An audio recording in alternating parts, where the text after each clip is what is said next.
Alors bonjour à toutes et à tous, Muriel Josselin, Exit PN, la chaîne YouTube pour vraiment craquer le code de ce qui se passe dans une relation d'emprise pour pouvoir justement en sortir. Aujourd'hui, on va voir une nouvelle tactique qu'utilise le pervers narcissique, le manipulateur, un nouvel outil qui s'appelle le future faking. Alors, qu'est-ce que c'est que ça? C'est vrai que c'est un terme anglo-saxon. Et en fait, c'est une façon de feindre un futur. C'est-à-dire que c'est faire des promesses qui ne seront pas tenues et qui ne sont pas destinées en fait à être tenues. On va voir comment ça fonctionne au travers, comme d'habitude, d'une situation qu'on va décortiquer pour comprendre les rouages et surtout comprendre comment s'en affranchir. Alors, on va imaginer que Léa est en couple avec Thomas, qui est un pervers narcissique, et on va dire que Thomas utilise des promesses grandioses qui ont pour objectif de plein de choses, mais notamment de maintenir Léa sous son emprise. Alors, on peut imaginer, je sais pas, par exemple, Thomas qui dit, ah bah tiens, Léa, je sais que ces derniers temps ont été un peu difficiles, mais j'ai une surprise pour toi. Cet été, nous partirons en voyage à Bali pour 2 semaines. Léa, oh, mais ça a l'air merveilleux, j'ai trop hâte. Et Thomas qui lui dit, oui, je te promets que ça va être des vacances inoubliables, on sera dans un hôtel de luxe, on va faire des excursions incroyables, on va passer du temps de qualité ensemble. Oh, merci Thomas, dit Léa. Oh, ça signifie tellement pour moi. Et puis, quelques semaines ou quelques mois plus tard, Léa vérifie, bah, Thomas, est-ce que tu as réservé alors les billets pour Bali?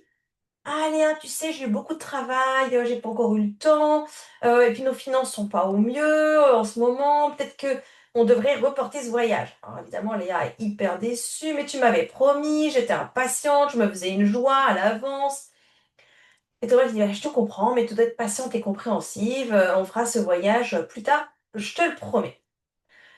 Alors, qu'est-ce que c'est que le future faking? C'est le pervers narcissique qui agite, moi, ce que j'appelle la queue du Mickey au manège. C'est-à-dire qu'il va en permanence promettre un gain à la personne. En général, promettre ce que la personne attend depuis longtemps, son rêve absolu. Donc, il va faire une promesse un peu grandiose d'un voyage. Alors, ça peut être un restaurant, mais c'est quand même en général quelque chose d'important qui va permettre de raccrocher la victime, alors qu'éventuellement, elle était en train de perdre un petit peu espoir dans la relation et un petit peu en train d'ouvrir les yeux. Donc, ça va être vraiment le but de créer l'espoir qu'elle va enfin remporter ce fameux gros lot après lequel elle court depuis si longtemps et qui semblait si souvent s'éloigner et qui là tout d'un coup va être de nouveau à portée de main. Ça va permettre de faire miroiter une sorte d'avenir meilleur. Et en faisant ça, Thomas, il va aussi permettre de repousser ou d'éviter des conflits. C'est-à-dire qu'il va peut-être sortir ce joker de la promesse d'un truc génial à venir au moment où il va sentir que l'autre est peut-être en train de questionner un petit peu la relation ou qu'il y a des conflits dans la relation. Et donc, du coup, il va sortir ça un peu comme un joker. Et c'est quelque chose donc qui va aussi maintenir le contrôle sur Léa.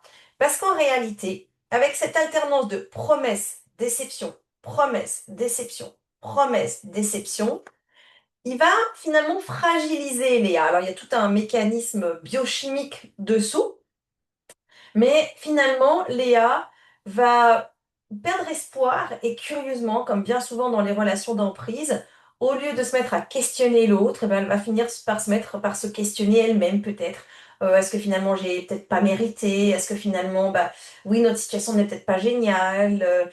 Donc elle va relativiser, rationaliser, justifier éventuellement certaines choses et aussi éprouver une grosse déception qui va continuer de l'affaiblir. Alors, c'est vraiment une technique de manipulation qui est couramment utilisée par les pervers narcissiques pour maintenir l'emprise. Comment est-ce que ça fonctionne? Ça fonctionne à faire vraiment ces promesses qui peuvent être plus ou moins réalistes concernant l'avenir. Et en fait, c'est à ces promesses que quelqu'un qui est sous emprise va très souvent s'accrocher. Très souvent, quelqu'un qui est sous emprise, elle va se dire, bah, ça ira mieux quand on aura déménagé, ça ira mieux quand il aura changé de boulot, ça ira mieux quand on aura eu le bébé, ça ira mieux quand... Et en fait, des promesses comme ça d'un avenir meilleur ou d'un moment de réconciliation ou d'obtenir ce après quoi on a toujours couru, eh ben, ça va maintenir la victime dans le jeu. Donc, ça peut être des promesses de vacances, ça peut être des promesses de mariage, ça peut être des promesses de promotion professionnelle dans le travail. Et en réalité, le PN, alors, il y a un peu un double mouvement. C'est-à-dire qu'à la fois, il n'a aucune intention de tenir ses promesses. En réalité, il n'a pas l'intention de les tenir la plupart du temps. Mais en même temps, il va avoir besoin d'y croire. C'est-à-dire que c'est une façon pour lui de remettre un euro dans le jukebox de l'illusion partagée. Donc c'est un peu un double effet. C'est-à-dire que c'est à la fois pour créer un faux espoir et maintenir son contrôle sur la victime, et en même temps, c'est pour lui-même aussi parfois se reconvaincre qu'en fait la relation remarche, reva et retourne dans une phase à ce moment-là de reconquête. Donc ça dépend aussi à quel moment de la relation cette fausse promesse est faite. Si c'est pour reconquérir vraiment et si c'est pour relancer l'illusion partagée, il va falloir que le PN puisse y croire. Et si c'est juste pour du contrôle, le PN n'y croira absolument pas. Et c'est une promesse totalement vaine et infondée, il le sait très bien dès le départ. Donc l'objectif, à quoi ça sert? Ça sert à vraiment créer de l'espoir. L'espoir d'un retour au paradis, entre guillemets, vécu pendant la phase de conquête, la phase de love bombing. Les promesses d'un avenir radieux possible de nouveau ensemble.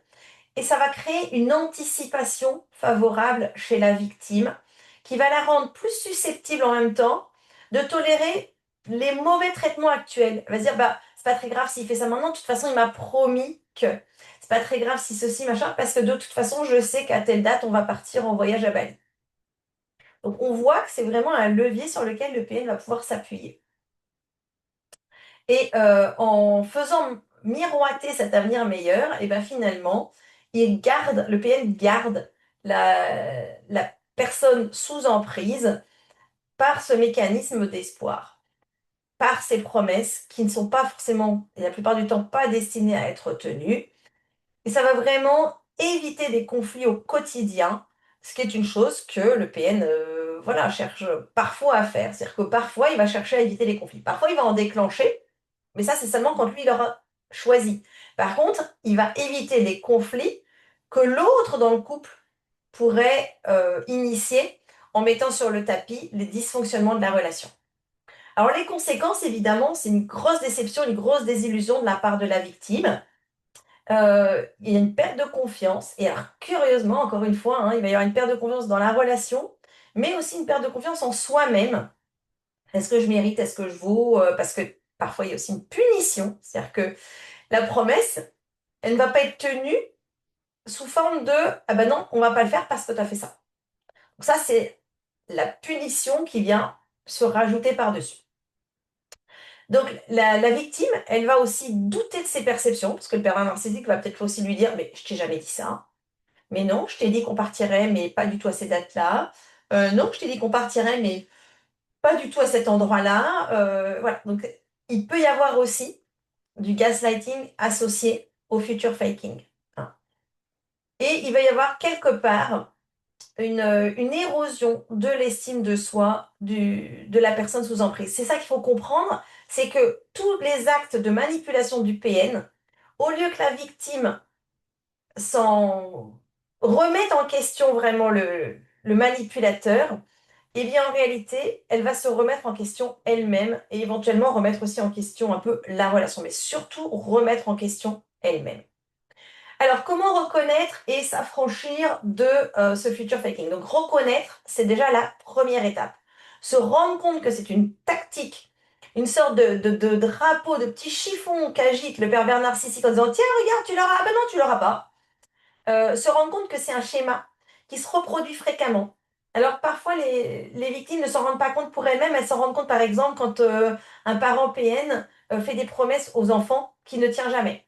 Donc parfois c'est plus facile pour la victime de constater les manipulations quand elle s'adresse à quelqu'un d'autre qu'à elle-même. Il va falloir du coup établir encore des limites claires, ne pas se laisser entraîner dans ces promesses irréalistes. C'est-à-dire qu'en fait, il va falloir demander peut-être des preuves que c'est en train de se mettre en œuvre. Donc, ça va être des preuves écrites. Ça peut être éventuellement demander, OK, bah, tu me dis que tu as réservé un voyage. Est-ce que tu peux, s'il te plaît, me donner une copie des billets? Voilà. Pour que comme ça, on ait des preuves. Et ne pas s'emballer trop émotionnellement en se disant, OK, les 3 fois précédentes, il n'a pas tenu l'engagement qu'il avait scellé avec moi. Je vais peut-être être prudente cette fois-ci parce que peut-être qu'éventuellement, il va m'arriver la même chose, autant que je ne sois pas ultra déçue encore cette fois-ci. Il faut chercher du soutien. Et en particulier, le soutien, c'est vraiment intéressant parce qu'ils vont être aussi comme des témoins des actes de manipulation. Parce que la victime, elle a tendance en général à relativiser, à justifier, à rationaliser tout ce qui se passe.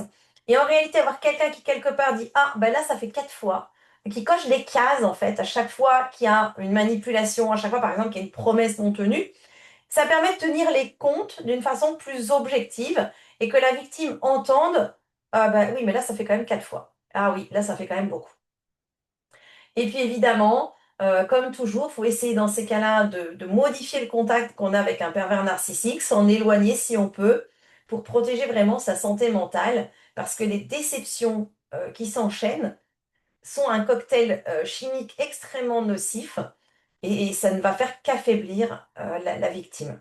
Donc le future faking, c'est particulièrement déstabilisant, mais en restant vigilant, en mettant en place des contre-tactiques en fait, hein, des stratégies de protection, eh ben, il va être possible de se protéger de cette forme de manipulation.